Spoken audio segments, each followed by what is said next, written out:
출근길 묵상 365 2021년 1월 19일 일터와 세상을 중보하는 제사장.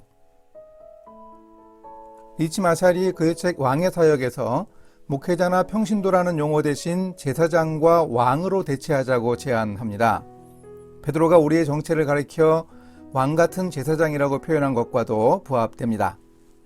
성도들은 일터와 가정과 세상에서 왕과 제사장입니다. 목회자는 교회 안에서 그 역할을 합니다. 왕은 하나님의 창조 명령을 따라 세상을 위임 통치합니다. 그러면 제사장의 역할은 무엇입니까? 구약시대 제사장은 하나님과 이스라엘 사이를 중보했습니다. 제사의식과 율법을 가르치는 일을 주로 했습니다. 아브라함이 의인을 악인과 함께 멸망시키지 말아달라고 하나님께 했던 기도는 제사장 역할을 이스라엘에서 세상으로 확대한 것입니다. 오늘 우리 크리스천이 해야 할 일을 보여줍니다. 오늘 말씀은 창세기 18장입니다. 그 사람들이 거기서 떠나 소돔으로 향하여 가고 아브라함은 여호와 앞에 그대로 섰더니 아브라함이 가까이 나아가 이르되 주께서 의인을 악인과 함께 멸하려 하시나이까 그 성 중에 의인 50명이 있을지라도 주께서 그곳을 멸하시고 그 50의인을 위하여 용서하지 아니하시리이까 주께서 이같이 하사 의인을 악인과 함께 죽이심은 부당하오며 의인과 악인을 같이 하심도 부당하니이다.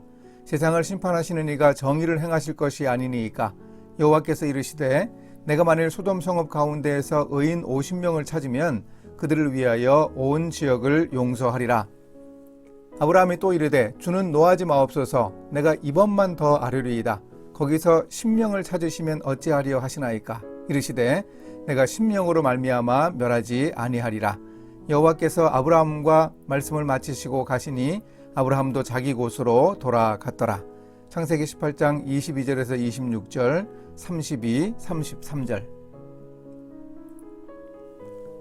아브라함은 소돔성과 고모라성이 죄악으로 인해 멸망당할 것을 알고 하나님께 기도했습니다.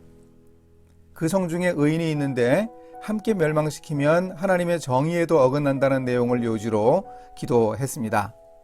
그러자 하나님은 소돔성에서 50명의 의인을 찾는다면 소돔성을 멸망시키지 않겠다고 약속하셨습니다.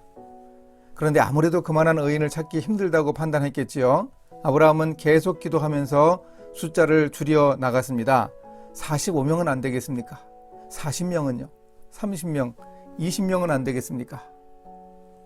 여섯 번째 기도에서는 10명의 의인만 있으면 소돔성을 멸망시키지 않으시도록 하나님께 간청했습니다.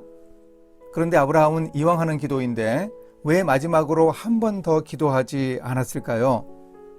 한 명의 의인이라도 있다면 소돔성을 구해달라고 기도했더라면 어떻게 되었을까요? 하나님이 멸망시키실 정도로 악했던 소돔 사람들을 위해 중보기도하는 아브라함을 보며 중요한 점을 깨닫습니다. 중보기도하는 사람은 바로 제사장입니다.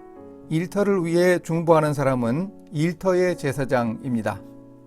세상을 하나님의 손에 올려드리면서 중보기도하는 사람이 오늘 우리 시대가 요구하는 진정한 제사장입니다.